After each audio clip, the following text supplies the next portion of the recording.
Big week. Bigger week than I expected. The World Cup has officially started. 48 teams, 104 matches over the next month. We are 4 days in and the bracket already has casualties. The favorites have shown both their best and their worst, and Germany. Actually, let me just tell you what happened. Germany beat Curaçao 7-1 in Houston in front of 68,000 people. Biggest squadron of the World Cup so far. The smallest country ever to play a World Cup. A Caribbean island with a population the size of Würzburg, my hometown, opened against the four-time champions and they actually equalized in the 21st minute. Livano Comencia, I hope I pronounce it correctly, Comenencia, he should get the flowers he deserves, put one through traffic from the center of the box for about 17 minutes. The world's smallest World Cup nation was tied with Germany. Then Germany did Germany things. Schlotterbeck headed in a corner, Harvard scored a penalty before half. Musiala in the 47th, Nathaniel Brown in the 68th, Undaf in the 78th, Havertz again in the 88th to bring up his brace. So congratulations. Final 7-1. And Manuel Neuer started in goal, which means the calf has reportedly held up enough for him to play a World Cup, which is its own separate story, to be honest. We needed this. The team needed this. And Julian Nagelsmann, the coach, said after the match, we really needed this convincing win. We needed this self-confidence. For once, I agree with him. Germany have not won a World Cup match by 6 goals since 2014. No, they have. Good start. Other things that happened in the opening 4 days. Ivory Coast beat Ecuador 1-0 in the 90th minute, which means Group E is now actually difficult, and Germany play them on Saturday in Toronto. Brazil drew 1-1 with Morocco in Ancelotti's first World Cup match in charge. Vinny Jr. scored to rescue them in stoppage time, I believe, right? Was it? I forgot, but Vinny Jr. scored, and otherwise we'd be doing a completely different episode, I think. Scotland beat Haiti 1-0 for the first World Cup appearance in 28 years, or the first World Cup win in 28 years. Australia upset Türkiye 2-0, which has Turkey looking at a really early exit. Sweden put 5 past Tunisia. Japan held the Netherlands 2-2. With Daichi Kamada equalizing in the 89th, and the US beat Paraguay 4-1. Plus, and this is where things get spicy, the New York Knicks won the NBA championship, the first since 1973, 53 years. The Spurs blew a 29-point lead in Game 4 and lost the series 4-1, and Victor Wembanyama walked off the court without shaking anyone's hand. We're gonna talk about that. And at the actual White House this Sunday night, yes, at the White House, the South Lawn, Justin Gaethje knocked out Ilia Topuria to take the lightweight title in a fight that ended Topuria's 17-0 unbeaten run. Ciryl Gane beat Alex Pereira in the co-main, denying Pereira a chance to become the first 3-division champ in UFC history. We'll do that too. I'm Sasha, 20 years coaching team sport. This is Tactic, the show where we watch sport the way a coach watches it. Let's go.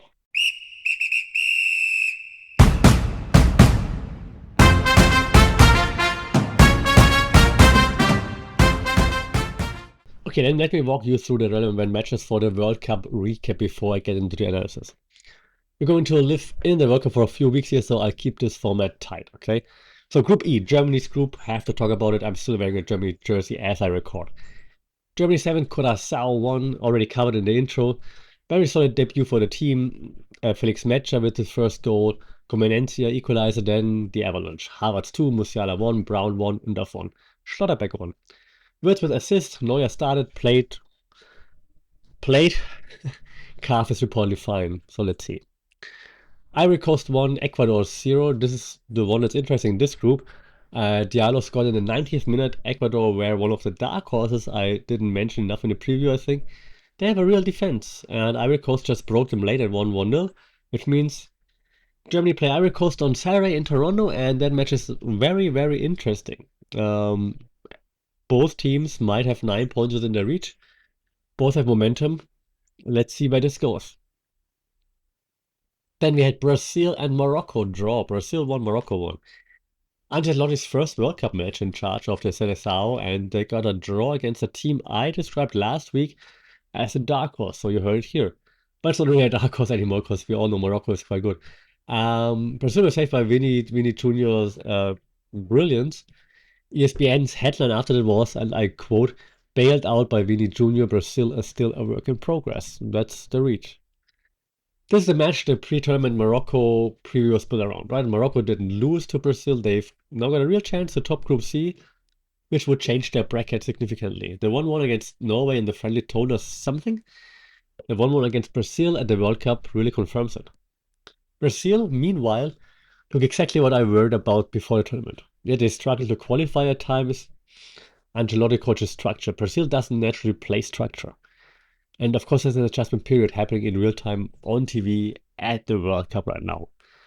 We'll see if it clicks by the knockouts.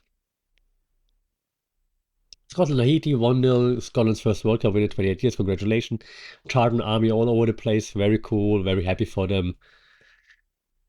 Not a great game by any means, but well done, Scotland. They do have passion. Sweden 5, Tunisia 1. Absurd scoreline. Sweden 5-1, Tunisia in Monterrey. We had Yassin Ayari brace. We had Isak. We had Gyökeres. We had Svanberg scoring. It was Sweden's first 5-goal World Cup match since 1938. 1938. I had Sweden as a mid-table European team who would probably finish second in the group. Now they're top of Group F with a +4 goal difference, and the Netherlands and Japan both behind them. Group's interesting. Speaking of which, Netherlands 2, Japan 2. Japan came back twice down 2-1 in the 80-something minute. Daichi Kamada equalized in the 89th. ESPN headline this morning. Japan justifies sleeper credentials with dramatic draw with the Netherlands. Yep, they do. The team that's been around that team has been to the round of 16 4 straight times without ever making it to the quarterfinal. And this time they're really playing like a team that think it could crack the ceiling this year, which is very interesting to see. Don't sleep on Japan. They're really good. What else? USA, Australia, Mexico, Korea. We all had interesting games there. Winners. USA beat Paraguay 4-1. Host nation, big win. Pulisic, Tim Weah, excellent. USA could win Group D. No problem. We had South Korea. We had 2, Czechia 1. Yeah, we talked about South Korea being quite a good team as well. So let's see how far they can take it. We had Mexico 2, South Africa 0 on opening day, their tournament opener at the Azteca. Mexico did their job and sent everybody into a frenzy, which is great. Big shocker, Australia 2, Turkey 0. Turkey were one of the dark horses I quite liked. They lost to Australia, and they looked much worse than I expected. With that offense, crazy. Canada 1, Bosnia 1, Canada hosting and getting a draw at home. Probably hope for more, but still decent, let's be honest. Qatar 1, Switzerland 1. Switzerland outplayed Qatar. Obviously, Qatar equalized in the 90th plus 4th minute. Yeah, well, now interesting work ahead for Switzerland already. So a few days in, the favorites that are still about to play, Spain plays today at the day of recording against Cape Verde. Belgium plays Egypt. France plays Senegal. Given that France lost to Ivory Coast in the friendly, France-Senegal could be an interesting match, but I mean, I'm not saying Senegal is as good as the Ivory Coast, but interesting nevertheless. Argentina starts Tuesday against Austria. That's the recap. Now the action analysis. So let me do Germany Pro, okay? Because that's why most of you are here, and because 7-1 against Curaçao is more interesting than the scoreline suggests. So the coach's eye, what Germany 7-1 actually told us, and let's start with the good. Germany's got 7 goals. That's good. You don't get that wrong by accident, right? The press, the spacing, the ball circulation, the final third, those were all sharp. Once Germany decided to actually play, Curaçao couldn't live with them. By minute 38, they'd taken the lead and they didn't stop scoring until late substitutes came in. 3 things I want to flag from a coach's perspective, though. Number 1, Flo Wirtz was excellent. Multiple assists, kept finding like the killer pass, drifted into pockets, left, right, everywhere. Curaçao's midfield could not track. This is the Wirtz that Germany needs, and they needed him to show up. If he plays like this for 7 matches, Germany are a top 4 team in this tournament. If he disappears against better defenses, we'll be having a different kind of conversation, to be honest. Number 2, Schlotterbeck scored from a corner. This is the kind of detail that doesn't make headlines, but to me matters in a tournament. Set piece goals win you matches when open play is choked. Germany scoring from a corner, which means the set piece work in training paid off. Worth remembering, last time Germany had good set pieces was 2014. Number 3, Jamal Musiala looked pretty free. He had space, he took space, he scored. That's the Musiala you want. Whether he can do it against Ivory Coast or Ecuador, we're against teams that are way more physical. That's going to be the actual test, but for right now, look good. Now from the good to the honest. So let me tell you what's not that great. First, Curaçao scored on Germany. Germany conceded in the 21st minute to the smallest country ever to play a World Cup match. Comenencia got past the defense, hit through traffic right outside the box, beat Neuer. It was deflected, yes, but still. That goal, I think, happens because Germany switched off in their pressing structure for a few seconds. And Curaçao found a way to punish them in that time. Better teams can punish you several times. Germany then dominated the second half. They were even-ish in the first half, yes, even-ish, but possession ended at 57-35 with 9% contested. That's not domination, that's a team that's clearly better than the opponent, winning a match that should have been like 4-0 by halftime. The 7-1 is somewhat inflated by, later-ish goals after Curaçao's legs were clearly gone, which is fine. That's what good teams do, like to tie opponents. But don't read this as Germany are a tournament team yet. I think Nagelsmann, and I can't believe that I'm agreeing with him, he said the right things. He said we're on the right path, but of course there are things that we can do better, and we will have stronger opponents. That's the correct quote. Not getting ahead of himself, yeah, that's good. What it means for Saturday. Saturday, Germany play Ivory Coast in Toronto. Ivory Coast just beat Ecuador in the 90th minute, so either Ivory Coast or Germany could have 9 points within reach if they beat each other. Ivory Coast is quite physical. They are well coached. They have Diallo on the wing. They have Sebastian Aller, who knows German players very well, up top. And they will press Germany like the USA pressed Germany, meaning with energy, physical aggression, not really tactical sophistication. The good news for Germany, Saturday is going to tell us a lot more than today. The 7-1 against Curaçao is a tune-up, not a test. And the match against the Ivory Coast is the real test of where this Germany team actually is. If they win convincingly, their prediction goes up. If they struggle or lose, the 10% number I gave last time still holds. Oh, one more thing. Neuer started. Manuel Neuer, 40 years old, calf issue from May, played 90 minutes in a World Cup match. He didn't do anything spectacular. He wasn't really tested.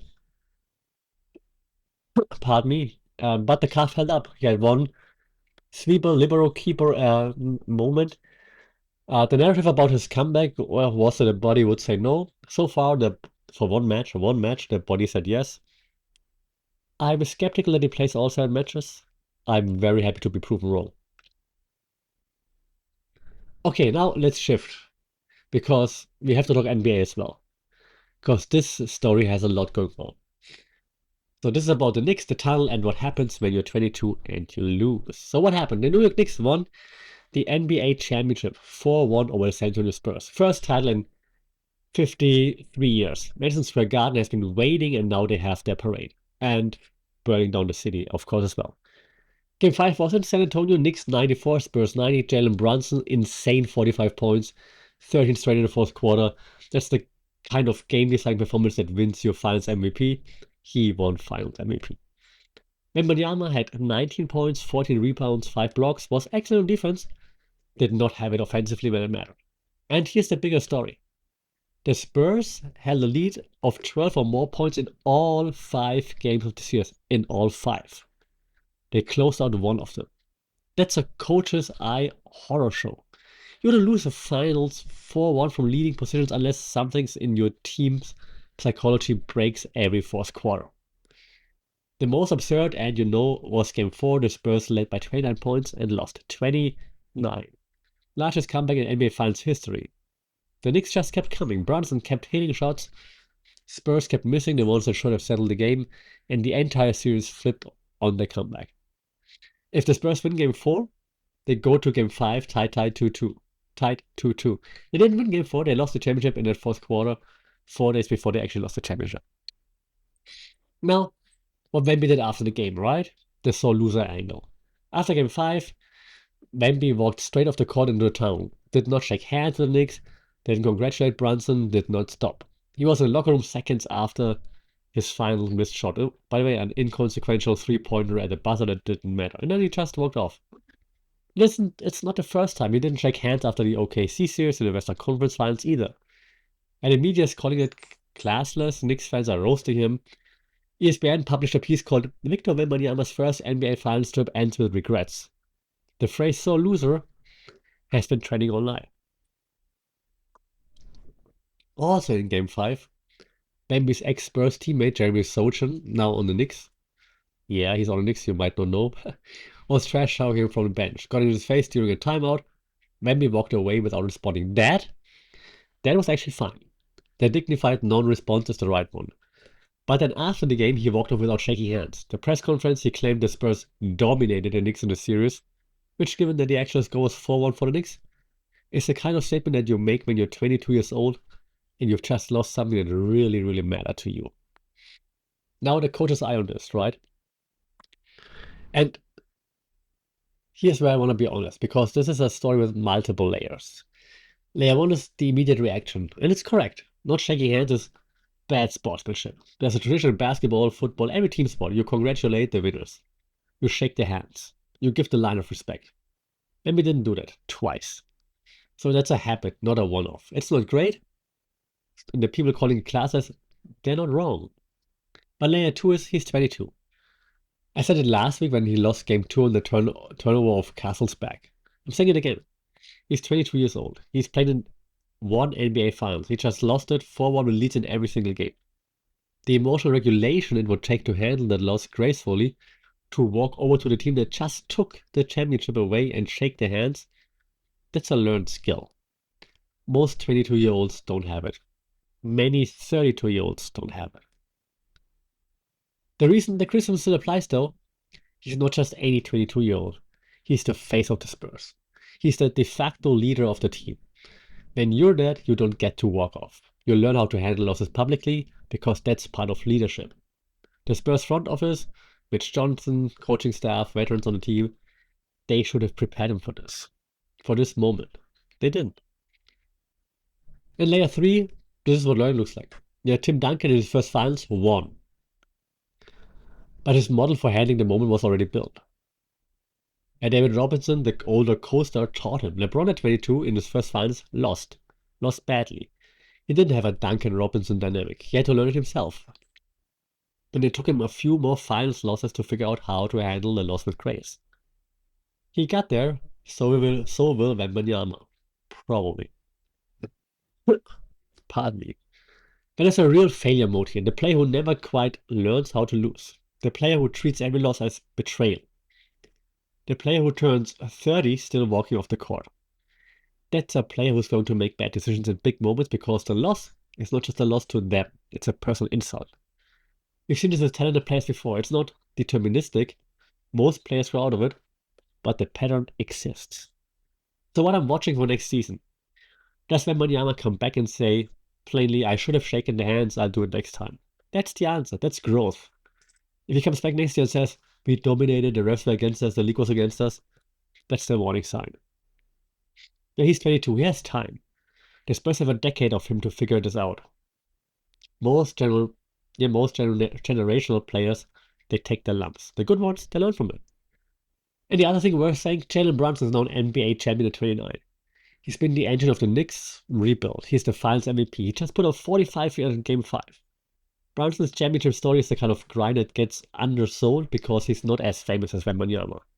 He should be. And years of being undervalued, years of being told he wasn't big enough or athletic enough to be a franchise lead guard. He just won the Knicks their first title in 53 years. Recognize Derek Brunson. I just said Jalen Brunson. I'm sick. But recognize him. Recognize Jalen Brunson, Derek Brunson. Derek Brunson makes sense in a second. But recognize Jalen Brunson. What's next for the Spurs? The Spurs as a project are fine. They're still young. They have Wemby for the next decade. They have a real coaching staff. They have a #1 pick in this draft. They held leads in 5 finals games, which means the system works. They outplayed New York for stretches of every single match. What broke down was the closing, the mental management of a one-possession game in the finals. That's coaching. That's experience. They come back next year better at it. I just want him to start by teaching Wemby how to shake hands. Right. Last segment, Sunday night, still weird to say Sunday night at the White House. UFC at the White House, and another superstar learned a lesson. So Sunday night, Justin Gaethje knocked out Ilia Topuria via corner stoppage at the end of the 4th round at UFC Freedom 250 America. First professional sporting event ever held at the White House, by the way. Custom octagon, Trump in attendance on his 80th birthday. 250 years of America, surreal, and that's a nice way of putting it. Topuria was 17-0, undefeated, 2-division champion. He was the heavy favorite at -520. Gaethje was +390. If you're really into gambling, don't. Topuria losing was not on most cards. Topuria still lost. Here's how. Round 1, Topuria pressured forward, landed combinations. Gaethje held his almost snapping jab and a couple of big right hands. Very nice. Even round. Round 2, Topuria went to the body hard. Body shot stopped Gaethje at the 3-minute mark. Topuria chased an armbar, then a triangle. Gaethje survived the round but was hurt. Then round 3 flipped. Gaethje found his range with his jab. Hard right hand badly hurt Topuria. Topuria was bloodied and swelling up around both eyes. Gaethje was building momentum. Round 4, body shots from Topuria were gone. He couldn't establish him anymore because Gaethje's jab was keeping him at distance. Gaethje kept landing the right hand. By the end of round 4, Topuria's face was a mess. Both eyes nearly closed. The corner stopped in between rounds. So Justin Gaethje is the new undisputed lightweight champion. Topuria's first career loss. Both of those sentences would have been unlikely just 6 weeks ago. So the coach's eye. 2 things to take from this. 1, Topuria's bodywork in round 2 should have ended the fight. He had Gaethje hurt. He chased 2 submissions. He didn't finish either one. Then Gaethje recovered and adjusted. Coach's eye lesson here is when you have someone hurt, you gotta be ruthless. And of course, you have to be measured. But why go for submissions when you're hurting him with your hands? And Topuria is a finisher. He built his career on knockouts. But here it seemed like he played it slightly too safe by going for submissions. Now, if he would have continued to swing, maybe he would have gotten Gaethje out of it. And this is universal in coaching. When the moment to close is there, you close. You don't manage. You don't play it safe. You gotta finish. I think Topuria's coaches will spend a lot of time looking at the round 2 tape this week and be like, we should have, would have, could have, needed to have finished there. Number 2, Gaethje recovered. And this is the thing about Gaethje that's been true for 10 years. He gets hurt and he keeps coming back. He's been knocked out before. Holloway dropped him at UFC 300 and he comes back. He's now 37 years old and still doing this. Yeah, the coach's eye observation here, experience matters in championship fights. Topuria is 29, undefeated, the prodigy. Gaethje has been in 7 main events, has been in the lightweight title picture for 6 years. He's been hurt and he's come back. That well of experience is what got Gaethje through round 2. Topuria has not been in that well yet. Now he has. He'll be back. He'll be better next time. That's how careers work. Co-main Pereira Gane. Alex Pereira lost to Ciryl Gane by second round TKO. Pereira was trying to become the first 3-division champion in UFC history. Didn't get it. Ciryl Gane is now interim heavyweight champion. This was another coach's eye lesson there. Pereira's superpower is his power. Gane's superpower is his footwork. So Gane kinda outworked Pereira, kept him at range, then capitalized when Pereira committed. So Pereira's reign as a multi-division titan does not end here. He's still excellent, but the move to heavyweight has not yet produced the fairy tale ending he was looking for. Still though, big respect for trying it, because lots of people would have played it safe and would have not tried for it. So very well done. Quick notes on the rest. Sean O'Malley got his win against Ayman Zahabi, round 2 TKO. Bo Nichols smashed Kyle Dawkins in round 1. Michael Chandler lost again to Mauricio Ruffi. with Coach Volk in the corner. He's now 2-6 in the UFC, and Diego Lopez finished Steve Garcia and then went to the UFC Fan Fest afterward. The whole card was finishes, 7 fights, 7 TKOs or KOs, no decisions. Whether that's the law, the venue, the fighters all bring it for the moment, I don't know, but it was a finished card from top to bottom. And I'm happy to announce that I made it through the segment without making political. Yes. So, quick wrap. Germany 7, Curaçao 1. That was the right scoreline, gets the right opponent, but the real test is Ivory Coast Saturday. Ancelotti's Brazil drew with Morocco and looked like a team still figuring itself out. Sweden put 5 past Tunisia and lead Group F. Let's see for how long. Japan held the Netherlands. Scotland won in a ugly game. Australia upset Turkey. The Knicks won the championship, and Wemby learned what it feels like to lose at the highest level and is still learning how to handle it. And Topuria lost his undefeated record and the belt at the White House to Justin Gaethje, who is a 37-year-old who refuses to stay knocked down. Coming up Saturday, Germany versus Ivory Coast. Tomorrow, Tuesday, France, Senegal, Argentina, Austria. Big favorites getting the tournament going. And then we have tonight Spain versus Capo Verde. And I told you last week, I'm unfortunately one of those who says Spain has a great chance of winning it all. Next episode, full first round robin done. Lots of teams either through or eliminated. Germany will know what the group stage actually looks like. If this was worth your time, subscribe. If it wasn't, also subscribe. The number helps. I don't care if you're mad or happy. I do care. I care a lot. If anything was wrong, tell me. If anything was unfair, tell me. We have 3 weeks of World Cup left and a lot more to talk about. Tactic, back next Monday. Thanks for listening.